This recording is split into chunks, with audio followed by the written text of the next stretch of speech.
Subscribe for everyday news story. OK.it was late one night, around 11:47 p.m. when the text came in.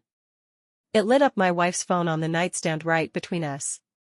The message said, "I missed the way you looked at me when you thought no one was watching." I didn't mean to read it. I was half asleep, reaching for the charger, and the screen just flared to life. My chest tightened up before my brain even caught up. I stared at those words, waiting for some kind of punchline that never came. I set the phone back down like it was burning my hand.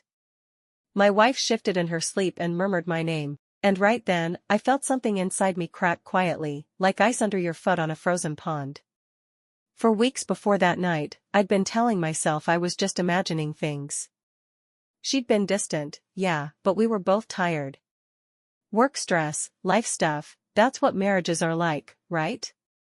You drift apart a little, then you find your way back. Except she'd started guarding her phone like it held her heartbeat. She'd keep the screen face down, notifications muted. There were these long errands she'd run, coming back with a new perfume I didn't recognize. I replayed all these little moments in my head, like a bad highlight reel. Missed calls she'd explain away with a shrug. The way she'd smile at incoming messages, then wipe that smile clean off her face when I walked into the room.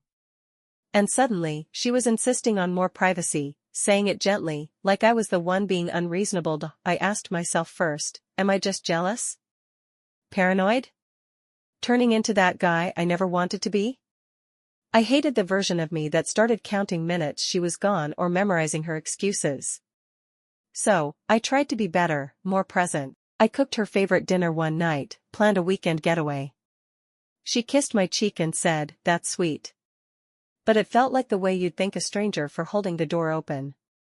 Not like a wife to her husband. The next morning, while she was in the shower, her phone buzzed again. Same name popping up, no last name, just a first name I didn't know. I didn't open the message. I didn't need to.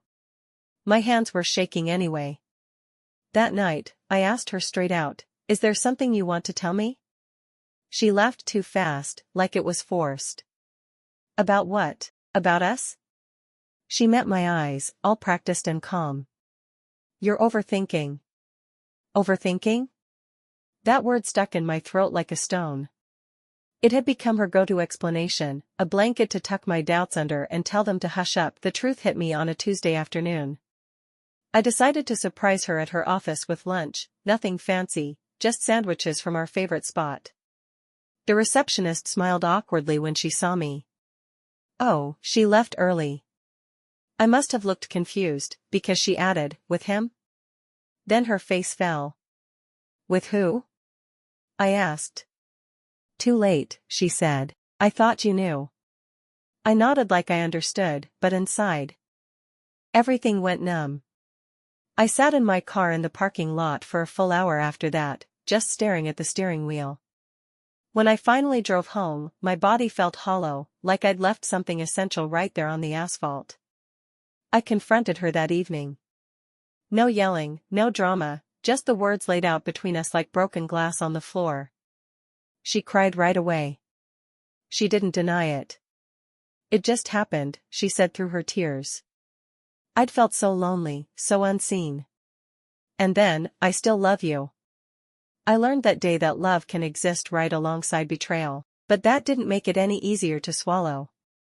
What hurt the most weren't the big revelations. It was the small memories that turned sour in my mind. Like our movie nights, where she'd been texting him under the blanket the whole time. Mornings when she'd rush out the door, breathless, claiming it was traffic. Our anniversary dinner last month, where she'd seemed so distracted, so distant, already halfway gone from me. We tried to talk it through. We sat at the kitchen table until the coffee went cold in our mugs. She took responsibility at first, then softened it with reasons, how busy we'd been, how we'd grown apart. I listened because part of me wanted something, anything, to stitch us back together. But trust doesn't heal on command. Every time her phone buzzed after that, my stomach would drop like I was on a roller coaster. Every late night at work felt like a test I was already failing. When I finally told her I wanted a divorce, she went very still, like she'd been bracing for the impact and it had finally hit. She didn't argue much. Her sister showed up the next day, knocking softly on the door. Her eyes were red, hands clenched together like she was holding herself in. "Please," she said before I could even speak. "Don't do this. She made a mistake. She's broken right now. She needs you." I looked past her into the house that no longer felt like mine. "I needed her," I said quietly.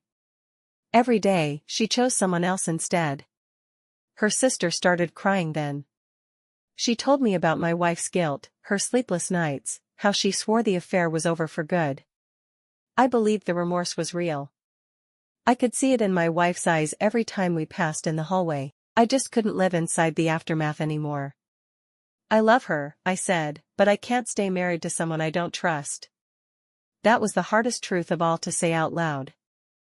The divorce was quiet.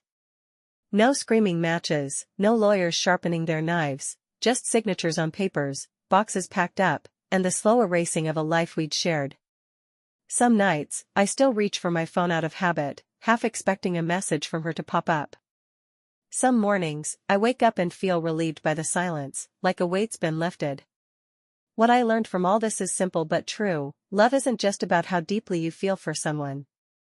It's about how carefully you protect the person who trusts you with their heart, and when that trust gets broken, walking away isn't weakness. Sometimes, it's the only way to keep what's left of yourself intact. I didn't stay. And for the first time in a long while, I'm learning how to breathe again.